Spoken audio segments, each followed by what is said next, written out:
নমস্কার, গল্পকথকৃতি short story চ্যানেলে আপনাদের সবাইকে স্বাগত জানাই। প্রত্যেক দিনের মতো আজও চলে এসেছি আপনাদের কাছে একটা নতুন গল্প নিয়ে। আশা করি আপনারা সবাই ভালো আছেন আর আজকের গল্প আপনাদের খুব ভালো লাগবে। গল্প পাঠ ভালো লাগলে অবশ্যই চ্যানেলটি সাবস্ক্রাইব করে রাখবেন। তো শুরু করি আজকের গল্প। শুরু করছি সুনীল গঙ্গোপাধ্যায়ের লেখা অপ্রেমপত্র। পার্টি জমে উঠেছে দুপুরবেলাতেই। ছোট অ্যাপার্টমেন্টে প্রায় 12-14 জন মানুষ। রান্নাঘরের ভার নিয়েছে পুরুষরাই। বিদেশে এসে সব পুরুষই বেশ রান্না শিখে যায়। মন্টু দারুণ বিরিয়ানি রান্না করে। বন্ধু বান্ধবদের মধ্যে যে কোনো বাড়িতে খাওয়া দাওয়ার ব্যাপার হলেই মন্টুর ডাক পড়ে। এমনই রান্নার নেশা মন্টুর যে সে সময় সে তার স্ত্রী নীলাকেও রান্নাঘরে ঢুকতে দেয় না। আজিজ নিপুরা মাছ কুটছে, তরকারি কাটছে, প্রত্যেকেরই হাতে বিয়ারের টিন কিংবা সিগারেট। মেয়েরা সেজে গুজে বসবার ঘরে বসে প্রাণ খুলে শাড়ি গয়না, কে নতুন গাড়ি কিনলো, কে ছুটিতে দেশে যাবে, এই আলোচনাই চালাচ্ছে। আজ রান্নায় হাত লাগাতে হবে না বলে তারা খুব খুশি। এই পার্টির মধ্যমণি একটি 6 মাসের শিশু। সে শুয়ে আছে একটা লাল মখমল বিছানো দোলনায়। খুব সুন্দর করে সাজানো হয়েছে তাকে। মাথায় একটা পালকের মুকুট। কেউ আদর করতে এলেই সে ফোকলা দাঁতে খটখট করে হাসছে। ভালো নাম এখনও রাখা হয়নি, ওর ডাক নাম বাবু। মালা আর ফিরোজ কাউকে উপহার আনতে বারণ করেছিল। আজ তাদের ছেলের জন্মদিন নয়, কোনো উপলক্ষই নয়, এমনি ছুটির দিনে হইচই। মালা সদ্য তার বাচ্চাকে নিয়ে ঢাকা থেকে এসেছে। বন্ধুবান্ধবরা এই প্রথম ফিরোজের সন্তানের মুখ দেখবে, উপহার আনবে না? অনেক রকম বেলুন আর খেলনায় ঘরের একটা কোণ ভরে আছে। ফিরোজ একটা বার কাউন্টার খুলে ফেলেছে। কাউকে বিয়ার, কাউকে ভদকা দিচ্ছে গেলাসে গেলাসে। মেয়েরা এসব খেতে চায় না। ফিরোজ খুব চেষ্টা করছে তার ঘনিষ্ঠ বন্ধু ফারুকের স্ত্রী পাখিকে ওয়াইন খাওয়াতে। মুখের সামনে গেলাস নিয়ে বললে, অন্তত একটা চুমুক দাও। আমি তোমাকে আগে ওয়াইন খেতে দেখেছি প্রফেসর লোথারের বাসায়। এই সময় টেলিফোন বেজে উঠল। ফারুক দাঁড়িয়ে আছে টেলিফোনের কাছে। সে তুলে বলল, হ্যালো, গুডন মর্গন। কথা বলতে বলতে ফারুকের ভুরু কুঁচকে গেল। ও পাশের কথা শোনা যাচ্ছে না, আর সবাই এক দৃষ্টিতে ফারুকের দিকেই তাকিয়ে আছে। ফারুক মাউথপিস চাপা দিয়ে ফিসফিস করে বলল, রোজা রোজা। কয়েক মুহূর্তের জন্য অস্বস্তিকর নীরবতা। বাচ্চার দোলনার কাছ থেকে মালা তীক্ষ্ণ কণ্ঠে বলল, কি চাই সে? ফারুক বলল, ফিরোজের সঙ্গে কথা বলতে চায়। স্ত্রীর অনুমতির অপেক্ষা না করেই ফিরোজ এগিয়ে গিয়ে ফোনটা ধরল। প্রথমে একটুক্ষণ জার্মান ভাষায় কথা বলে তারপর শুরু করল বাংলায়। হ্যাঁ, আসতে পারো। অবশ্যই, এখনই চলে এসো। সঙ্গে তোমার স্বামী আছে? হ্যাঁ, তাকেও নিয়ে এসো, কোনো অসুবিধা নেই। He is most welcome. আমার এই নতুন বাসার ডিরেকশন বলে দিচ্ছি। হপবানহপে নামবা, সেখান থেকে কাইজারস্ট্রাসের কর্নারে 11 নম্বর ট্রাম। ও, গাড়িতে আসবে? তাহলে। ফোন রেখে দিয়ে ফিরোজ বলল, রোজা আর তার হাজব্যান্ড আমাদের ছেলেকে দেখতে আসছে। আমাদের অফিসে কাজ করে লুডউইক, তার কাছ থেকেই শুনেছে।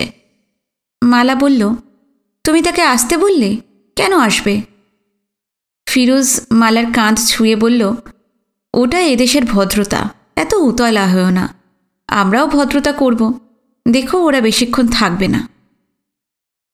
মালা তবু ভুরু কুঁচকে রইল। বাচ্চার দিকে মুখ ঝুঁকিয়ে বলল, নজর দিতে আসছে। ফিরোজ তখন হো হো করে হেসে উঠল। বারান্দার কাছে দাঁড়িয়ে আছে আহবাব আর ডালিম। ডালিম সদ্য এসেছে দেশ থেকে। সে ফ্র্যাঙ্কফুর্ট শহরটাই এখনো ভালো করে চেনে না। সে ফিসফিস করে জিজ্ঞেস করল, ওই রোজা কে? আহবাব বলল, রোজা আগে ফিরোজের স্ত্রী আসিল, 8 বছর পর ডিভোর্স হইয়া গেছে। মালার সঙ্গে ফিরোজের বিয়ে হয়েছে মাত্র 2 বছর আগে। ডালিমও অবাক হয়ে বলল, আগের বউ? সে আসতে চায় কেন? তার এখনকার স্বামীকে সঙ্গে নিয়ে আসবে? আহবাব বলল, এদেশে এটা কিছু অস্বাভাবিক নয়।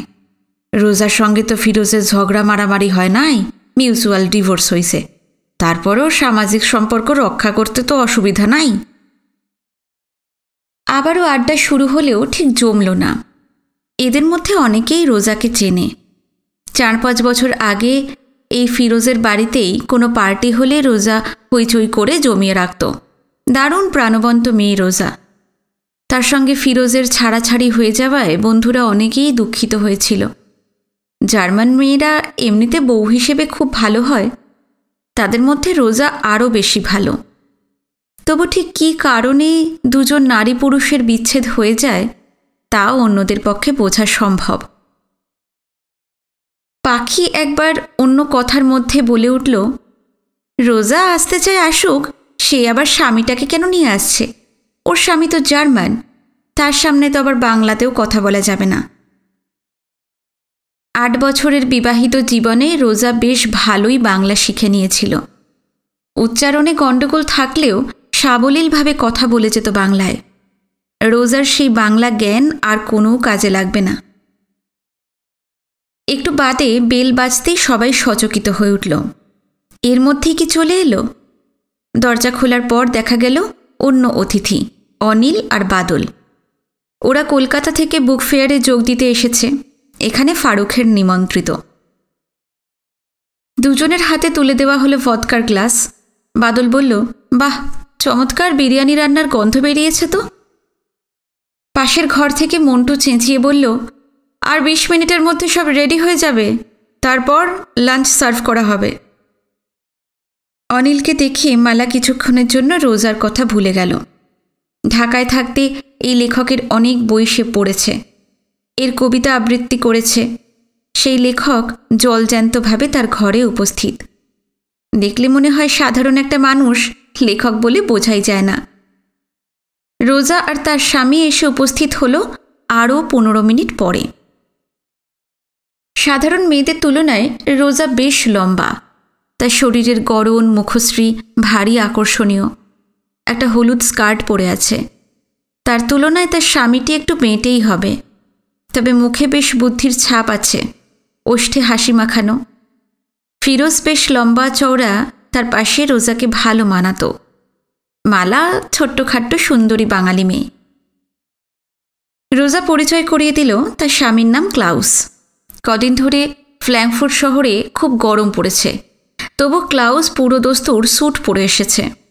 এতগুলি অচেনা বিদেশির মধ্যে তার কোনো ভূমিকা নেই সে জানে, তাই মুখখানা হাসি হাসি করে রেখেছে। ঘরের মধ্যে উপস্থিত যারা আগে থেকে রোজাকে চিনত, তারা এখনকার রোজার মধ্যে উচ্ছলতার কোনো চিহ্ন খুঁজে পেল না। শান্ত সংযত ভঙ্গি, মাথা ঝুঁকিয়ে অভিনন্দন জানালো মালাকে।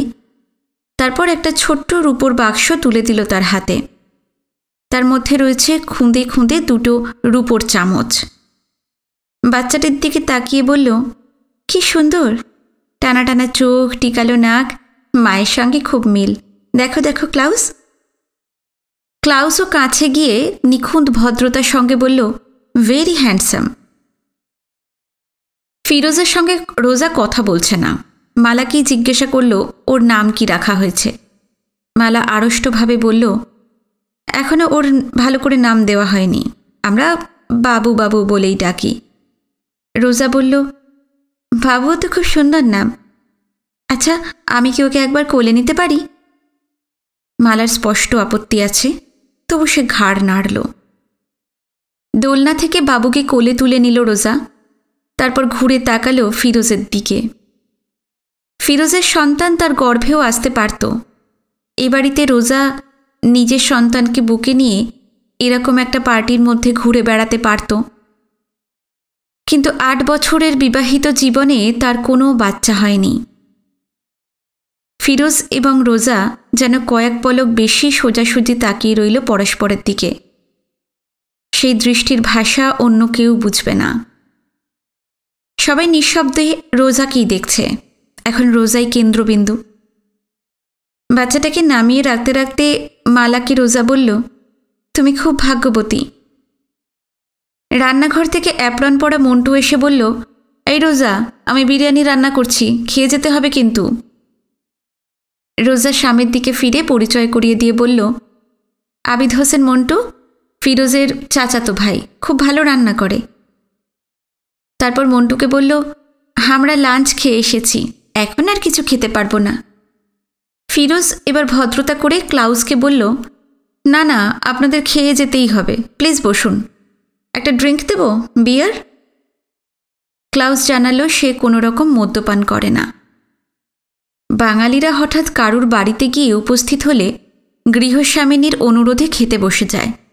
জার্মানরা সেরকম খাবে না, তাছাড়া এদের সঙ্গে তাদের সেরকম সম্পর্কও নয়। ক্লাউস আর রোজা কিছুতেই খেতে রাজি নয়। মালা বলল, অন্তত একটা মিষ্টি খেয়ে যান। রোজা বলল, ঠিক আছে, একটা মিষ্টি আর 1 গ্লাস পানি।